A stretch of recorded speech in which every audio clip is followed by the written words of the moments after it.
I'm awesome! And welcome to Davy's Awesome Movies, where I review the styles of movies that I love, the alternative, B-rated, called Top Flicks.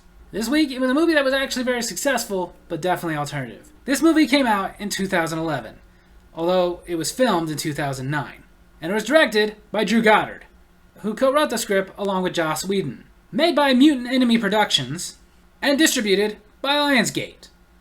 Ladies and gentlemen, The Cabin in the Woods. The movie opens with a couple of guys, Sitterson and Hadley, talking about normal office chit-chat. Like in this case, Hadley talking about him and his wife are trying to have a baby. You know, all seems normal, unless you already saw the movie. Then again, they put this very normal scene in the very beginning of the movie as a little joke to see if they could make moviegoers think that they had walked into the wrong movie. Never happened to me myself, but when I did go see Basketball in theaters, there was a guy who got up and went, "Wait, this isn't Zorro." Then we go to a very cliche group of college kids, getting ready to go on a trip to a cabin in the woods. So far, pretty cliche.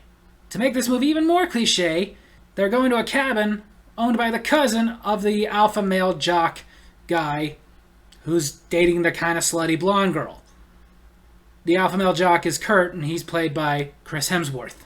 This movie was filmed a couple of years before Thor, but actually came out a year after Thor. So by the time it came out, they had accidentally gotten themselves a top billing star.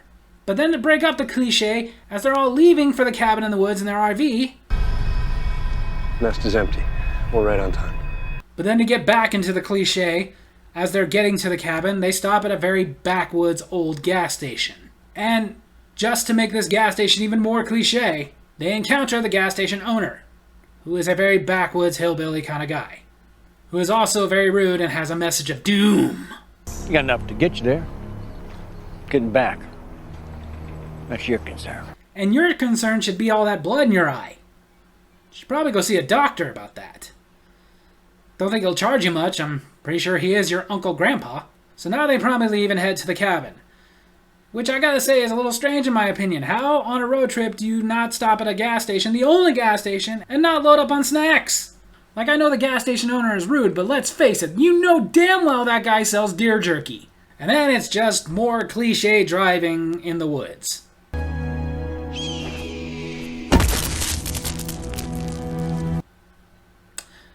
Okay, I guess that's not very cliche. Then they pull up to the cabin from The Evil Dead, which makes sense considering The Evil Dead inspired this film. Then, to be fair, there were other inspirations for this film. Movies like every other horror movie. When they go in, Holden, the very nice, scholarly, smart guy, sees a painting that is very disturbing and doesn't want to sleep with it. So, he removes it to find that there is a two-way mirror going into the virginal Dana's room. So now he's got a bit of a conundrum. Be a perv and watch her undress, or alert her to what's going on. Hold up.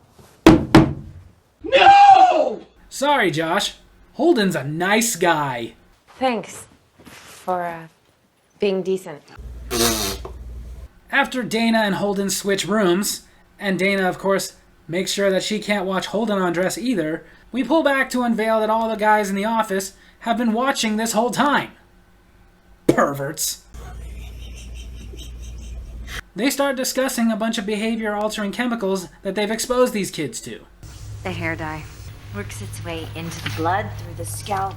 The gas station owner, Mordecai, which is the perfect name for him, calls the office. The lambs have passed through the gate. They are come to the killing floor. And he rants about the ancients until... Bathe them in the crimson of... Am I on speakerphone? Got him. Back to the campers, they're all having fun in the lake, swimming and jumping and being merry, except for Marty the Stoner. He's the only one who doesn't get in the lake, which he was supposed to in the original script, but they decided not to because the actor, Fran Kranz, is actually in very good shape, even in this movie. And they thought it might take away from the fact that he's the lazy stoner if he took off his shirt and unveiled his six-pack. Back at the office... Dig deep, people. Betting windows are closing. Okay, who's still out? They're all taking bets.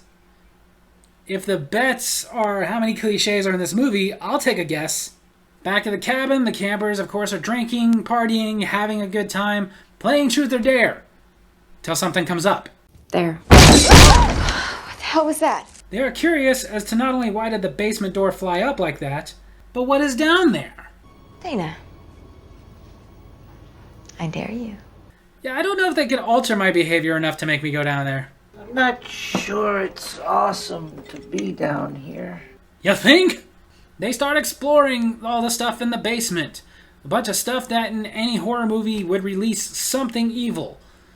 Basically a bunch of cliches. I dare you all to go upstairs. And the pothead is the voice of reason. As everyone is inching closer and closer to releasing something, Dana finds an old diary. That a believer will come and speak this to our spirits. Magic words that will release a killer family. That's the cliche we're going with. And there's something in Latin. Yeah. Dolor igneo animus. So this is what's gonna kill him. We have a winner! It's the Buckners, ladies and gentlemen! That was the pool? Whether or not it would be zombies? This is zombie redneck torture family, see? Got it. Hadley is disappointed though. He had the conch in his hands. I am never gonna see a merman. Technically, a merman horror film would be something like The Creature from the Black Lagoon. Which, come to think of it, of all the other horror movies that they've done to death, why haven't we gotten a new Creature of the Black Lagoon since like the 50s?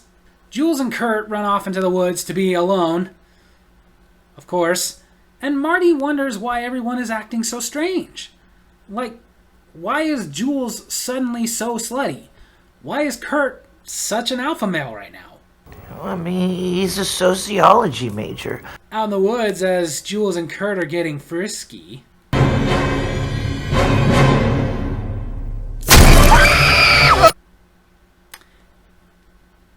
here we go. Well, that's one cliche down. The slutty girl dies first. Now back to the office. This we offer in humility and fear for the blessed peace of your eternal slumber. Okay? Marty decides to go get some air. That is until Kurt runs back all panicked, and of course they go back into the cabin where it's safe. Kurt is telling them what's going on, and they agree that they ought to get out of there, but Dana is refusing to leave until she finds Jules.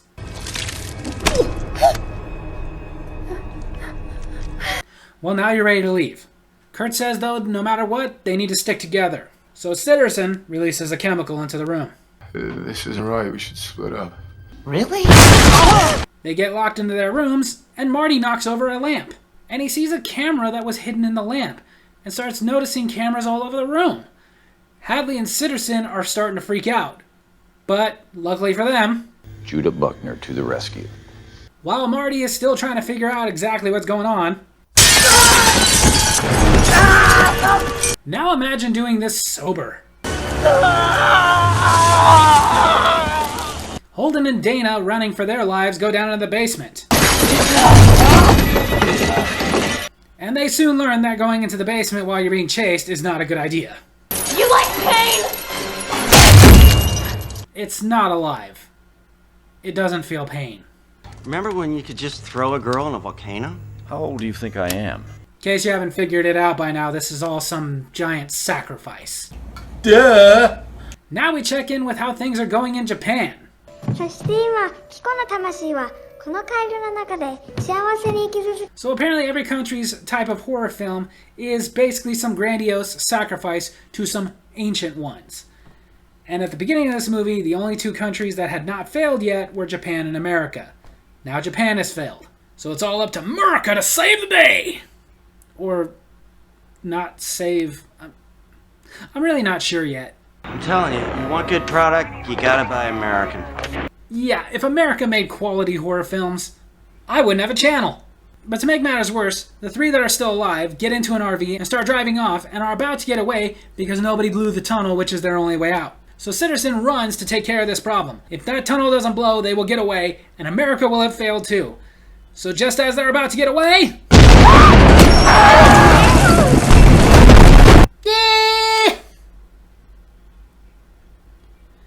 Don't get me wrong, I don't want them to die. I just really like explosions.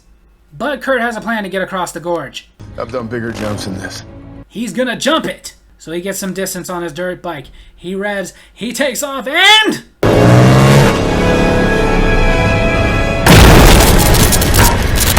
Oh! Yes! Yes! Sorry, but that was great. Too bad for Kurt, though. Dana is starting to figure things out, while Holden is driving, trying to figure out a way to get out of the woods. Do not go nuts on me, okay, Dana? You're all I've got now. He keeps up his nice guy pep talk. Okay, no matter what happens, you gotta stay calm. Is it wrong that I'm glad he shut up? But as if things aren't bad enough for Dana... But no, it's not over. Dana is able to get out and swim to the surface. But back at the office, they are all celebrating of a job well done. Even though Dana's still alive. The virgin's death is optional, as long as it's last. Yeah. That college student is a virgin, I believe you.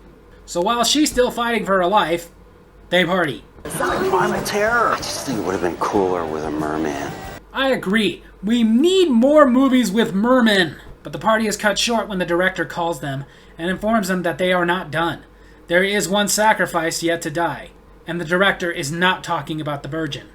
Marty. Hi. Marty didn't die after all. Marty gets Dana out of there and goes to show her what he found in one of the graves of the redneck zombie torture family. A control room of sorts. And he even found an elevator. But Dana asks, do they really want to go down there? Where else are we gonna go? Fair enough. The elevator takes them around and they start seeing all the options they had of potential killers.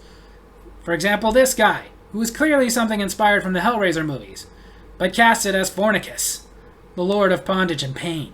When it finally stops, they end up surrounded by a bunch of soldiers shooting at them because they just gotta end this now. Marty and Dana get into a control room, and Dana has an idea. Let's get this party started.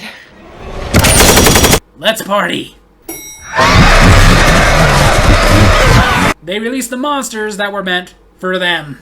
More and more monsters coming out. These horror movie monsters are going throughout the building, killing everyone. Not just soldiers, office workers, whoever they see around. Werewolves, psycho killers, zombies, giant snakes, and even...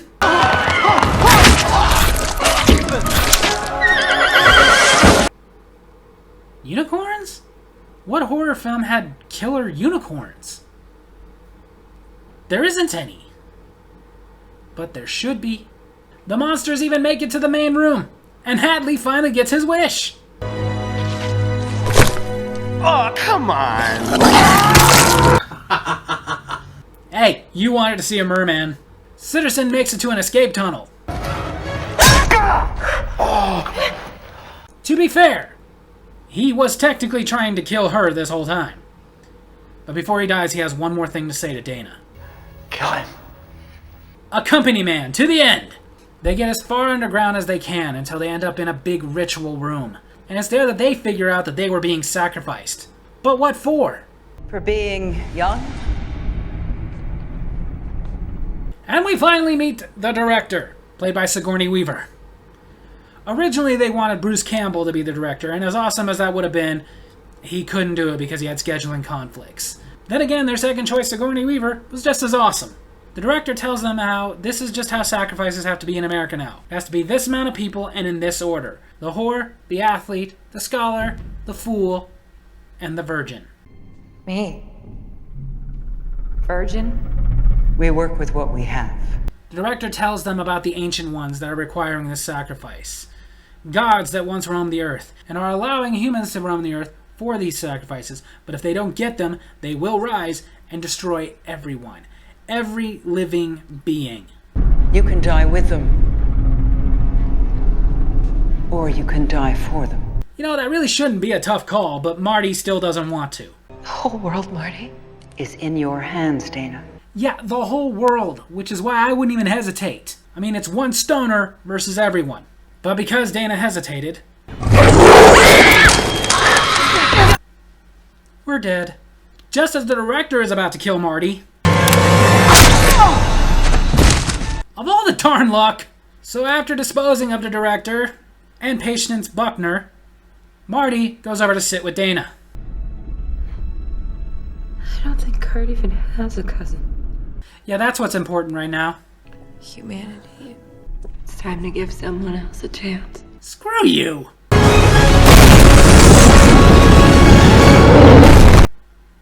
I wonder if there's going to be a sequel. So there you have it, that's The Cabin in the Woods.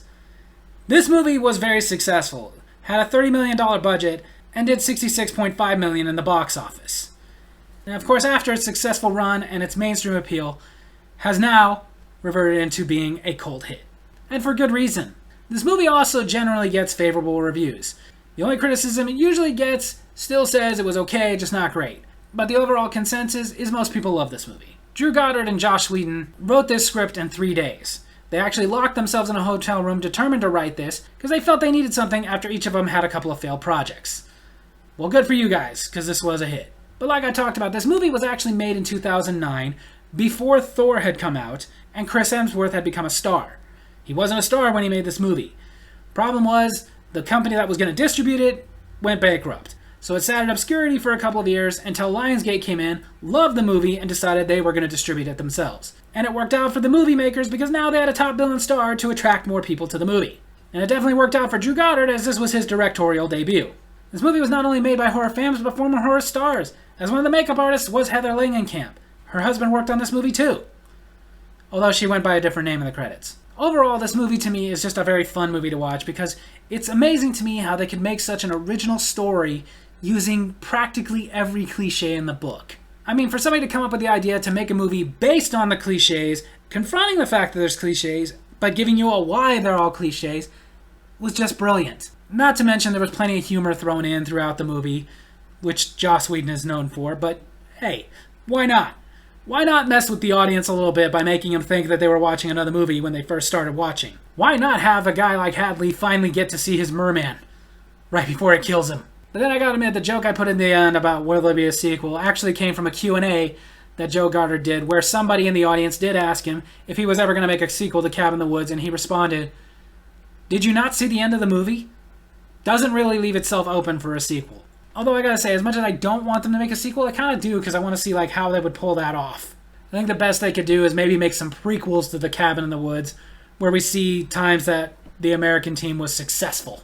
They even put in little jokes that you would really have to be a horror fan to get, which I will admit the first time I saw it, I didn't get. Like saying the last time that America failed was 20 years ago, which at the point in this movie, that would have been Halloween H2O, when at the end of the movie, Jamie Lee Curtis killed Michael Myers, even though it later turned out not to be Michael Myers. It was kind of a hint, hint, wink, wink at that. But what I love about it was a joke they threw in there that they didn't explain, they didn't spoon feed. It was just you get it or you don't. Kind of like I do all the time when I say, "We don't care if you get it." Because as we know, I don't. So if you're one of the people that by now has not seen The Cabin in the Woods, I highly recommend you check out The Cabin in the Woods. Just take it for what it is. It's fun, it's cliche, and they just have a lot of fun being cliche. So there you have it. That's my movie review this week. I hope you guys enjoyed it, and if you did, make sure to hit like, hit subscribe, hit the little bell so you get notifications when I post new videos, and leave a comment. Tell me what you thought of The Cabin in the Woods. Love you guys.